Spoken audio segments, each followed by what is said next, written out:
look, I've been having some good times watching some ball on the weekends. Like I'm getting in the culture. I see why everybody lives and die by the sword. Like I will watch a game and people will be in the first quarter talking about we fucking suck. And I'm just like, yo, why do people live this way? Like there's so much ball left. It's like, I saw somebody talking about how bad the Dolphins were for the entire first half. Justified. But now it's like, you see what happened in the second half. They came back and bounced back. Look, the Raiders lost. We blew a 20-0 lead. I don't fucking know. People like, is it the same old Raiders? Absolutely not. Like it's again, I started to get in a back and forth with one person in particular. I think it was about the Titans because you see everybody coming for Todd Downing's head, and you just hate the fucking negative vibes after one goddamn week. I can't stand it. Yeah, that's the player side coming out of me because people harness all of their fandom that they've lived and dreamed for since the 80s, 90s. We've been watching this team since the very beginning, and you don't understand because you're a player and you don't understand the X, Y, and Z. They take decades of fandom into one game. Now, there's a lot of season left. Like, say your team ends up doing a losing season. The fact that you still take decades of your fandom and bring it into like, they do this to me every fucking year. Like it's listen, we can go back and forth on it, but here's where I'm going with it. Because here's why a tough start shouldn't matter, especially in the NFL. I think the tough thing that we do is we're so bought into our college teams. I just pointed Jack. We're so bought into and I'm the same way. Like I love Nebraska. I want them to win. But you get so bought in on Saturday your college teams where every game absolutely matters because rankings and everything else. NFL, it's not the case. Like we went to the playoffs.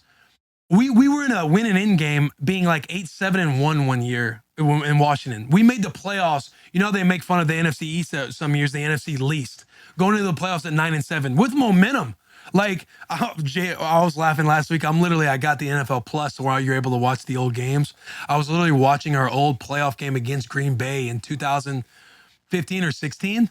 And JP's trying to work, and I just feel like one of those old heads, like looking at their old tape. I'm like, see if Deshaun Jackson reaches for the pylon here, we score here. We don't settle for a field goal. And then if Aaron Rodgers caught us in a substitution, snapped it, penalty, throws a bomb, we were going to go 3 and out on those guys. And I'm like, we turn that around. We're in the game. We might beat Green Bay. And I'm like living in the past, dude. It was fucking, yeah. JP's just has a computer. He looks over. He's like, yeah, man, that's crazy. But all I'm saying is there's so much season left in the NFL, and the NFL is the fucking NFL. Shit can change in an instant in the NFL. People can look at like the Titans-Bills game is a bad example because by the time people listen to this, the game will already happen. But you look at who was somebody. You look at LA. Falcons traveled out to LA. Well, that one +10. And you just think that the Rams are going to dog walk the Falcons, or the Ravens looking like a good ball club, and then the Dolphins end up coming back. The 49ers, massive exclamation point win with Trey Lance going down, Jimmy Garoppolo coming in, and they won like 20. What'd you guys win by, Bloss? I know you know. 21, I think it was, because they ended up winning 27-7 or 27-6.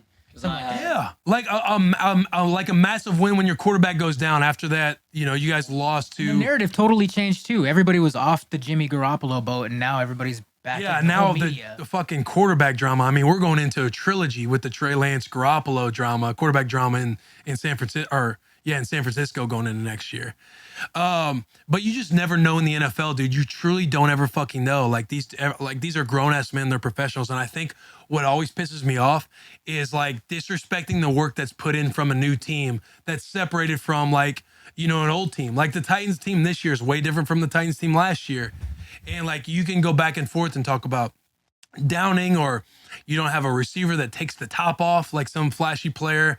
You can go on and on about stuff, but the way that you prepare in the NFL is so marginal when it comes to Sundays. I mean, look at the Lions right now. Like, look at a lot of different teams. You just have no fucking clue.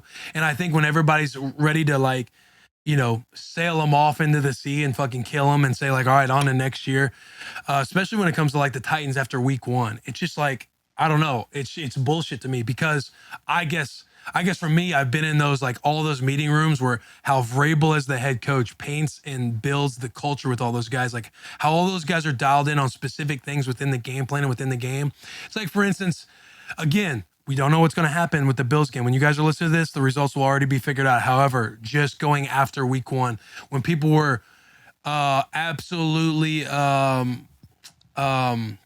killing Downing for that 3rd and 1 call, and I was like in the same boat. Like, yeah, why are we running that tight end sweep when you have the king in the backfield and you can just feed that man? Like, that's why you pay him the money. That's why he's like an offensive MVP in this league.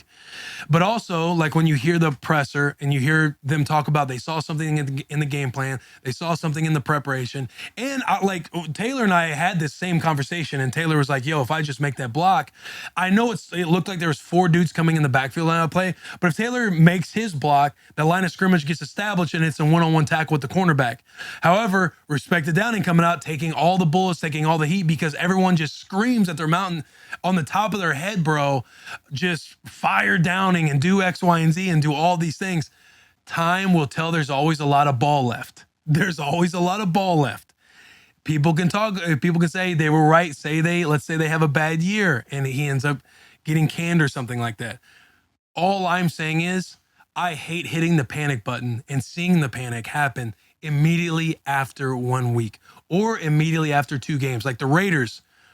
Jack, or go ahead, Jack, because I do got to get into the Raiders game. No, I'm with you on this, and I think the AFC South is going to be like that NFC East division this year. Like whoever wins the AFC South is going to win like 9-7. So the AFC South is a very scrappy, low kind of wide open division. Yeah, I mean, we saw what happened to the Colts this week. I mean, Houston kind of held in with Denver. Yeah, I know, and I'm getting to the Jags. Duval. I mean, they handled business, bro.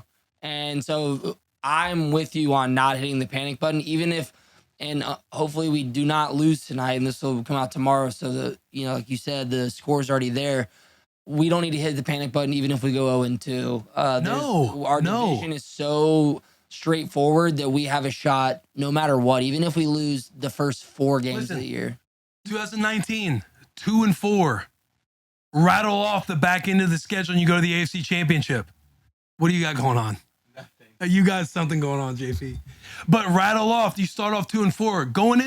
Playing the Kansas City Chiefs going into the bye week. The Chiefs ended up winning the Super Bowl that year. You're playing the Chiefs going into the bye week.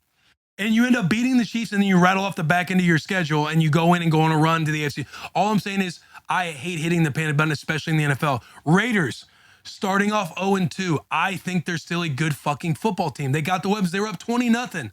You just got to watch the tape. You got to take accountability. You got to understand where you went wrong, how you could have stepped on their throat, and won in the second half. You let them get back in it. Kyler Murray is a fucking video game on a couple of those 2-point conversions coming back. I think a very questionable call on the holding on 4th down when he ended up making that play, or when Max almost sacked him. Max is a fucking baller, by the way. That dude is just relentless all 4 quarters plus overtime. Shout out to the boy Max. But again, I know Raiders fans feel down bad. It's like the same old Raiders, same thing. Listen, it's a completely different regime, completely different weapons. Yeah, do you want to feed Devontae Adams the ball more than 2 times a game? But yes, probably. I didn't get to watch the game. But yeah, I'm assuming you want to feed the best ball player, or like the best wide receiver on ball, more than a couple times. But I didn't get to see the game. I didn't get to watch what's happening. I trust the boy Derek Carr. The dude throws for 4,000 plus per year. He's got the weapons. And God, I hate that my man Hunter Renfrow fumbled the ball twice late in the game. The most dependable motherfucker on the planet. He's built like a Chevy. And Isaiah Simmons, his old teammate, got him a couple times with the fumbles. And I know my man's crucifying himself. It's important that we keep his spirits up because the dude's a dog. He's a baller. We were up on the Cardinals 20-0. We lost to the Chargers last week by 5 points and had like 4 or 5 turnovers. And the Chargers are a good football team. They look better than the Chiefs in that game on Thursday night, even though the Chiefs ended up winning. Like, dude, in the NFL, anything can fucking happen, but there's zero panic in Las Vegas right now. I swear to God, these boys are a good ball club. I never played for McDaniels, but since he comes from the Belichick regime and talking to all the boys, Darren Waller, Foster, and shout out to boy Foster for getting on that ball the first time when Hunter fumbled it, like just ripping that motherfucker out of there. Because I got to catch the end of the game. But Foster, like all the guys that have came through and talked about McDaniels and the culture and everything else, like, we're not hitting the panic button on the Raiders. The Raiders are going to bounce back.